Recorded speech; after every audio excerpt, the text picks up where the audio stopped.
ẹ̀dọ̀kí ìròyìn lórí Bembeyeke TV. Morocco wọ ìpele tó kángun sí àṣekágbá. Ó fi ìtàn tuntun balẹ̀ ilẹ̀ adúláwọ̀. Àkọ́kọ́ rèé tí yóò wọ ìpele yìí látọdún 1966 tí fi ẹ̀yẹ àgbáyé tó ti bẹ̀rẹ̀. Ẹni tán rò pé kò lè pàgọ́ tó wá padà kọ́lé alárinrin. Bẹ́ẹ̀ gẹ́lẹ́ lọ̀rọ̀ Morocco jẹ́ nítorí pé ilẹ̀ adúláwọ̀ táyé ò tiẹ̀ fọkàn sí ló jẹ́. Kódà pẹ̀lú irú orílẹ̀-èdè tí wọ́n bá fi gagbága tí í ṣe orílẹ̀-èdè Portugal, àròpin ní tènìyàn àní ṣíṣe ní tọlọ́run.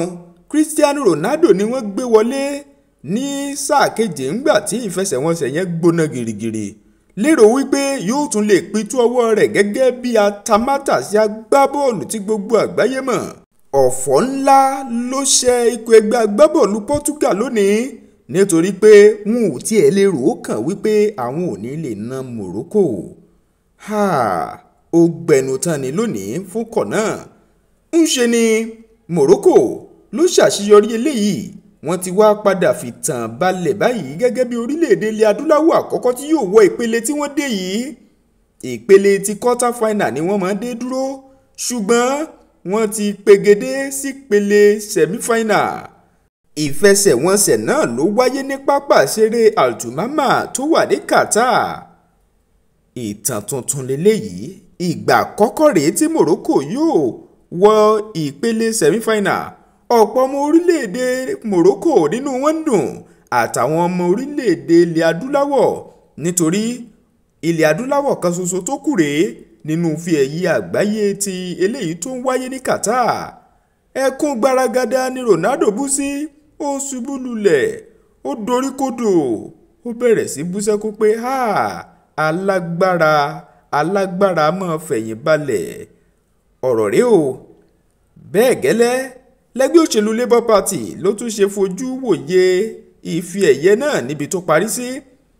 Ẹgbẹ́ òṣèlú Labour Party tí Peter Obi ti jẹ́ olùdíje sípò ààrẹ ni wọ́n ní òwe ńlá gbáà ní ìfẹsẹ̀wọnsẹ̀ tó wáyé láàrin ikọ̀ ẹgbẹ́ agbábọ́ọ̀lù Morocco àti Portugal nípa bí Morocco ṣe fàgbà hàn Portugal lónìí ń pa fún àwọn ẹgbẹ́ òṣèlú tí wọ́n rò pé àwọn nífọ̀n lè kánná, àwọn lẹ́nu lọ́rọ̀, àwọn sì dúró déédéé wípé ńṣe ni yóò jẹ́ ìyàlẹ́nu fún wọn nínú ètò ìdìbò ọdún 2023 nígbà tí ọ̀nà bá tún já sí ibòmíì fún wọn.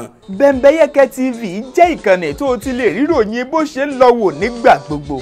Ọ̀pọ̀ ló ti ń fojú sọ́nà fáwọn ojúlówó ìròyìn àti ètò lédè àbínibí wa. Kí ẹ lè máa rí wò, ẹ subscribe sí Bembeyeke TV lójú òpó YouTube yín. Ẹ tẹ notification bell, option all, ẹ like kẹ́ comment ló bá tán. Gbogbo ìgbà tí ìròyìn bá ti balẹ̀ wàjà ní ìsọfúnni yóò máa dé sọ́dọ̀ yín. Bembeyeke TV, ojúlówó ìsọfúnni. Ẹ máa wò ó lóní Bembeyeke.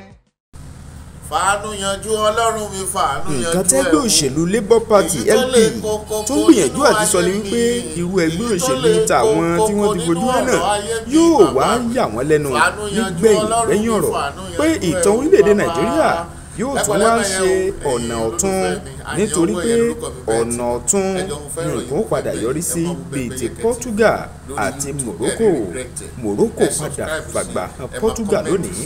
Àmì ayò kan ṣoṣo sí òdo ṣe ló parí sí. àyè náà ò ní wà lójú kan náà, àyè owó yẹn ni mo jẹ́. God bless you.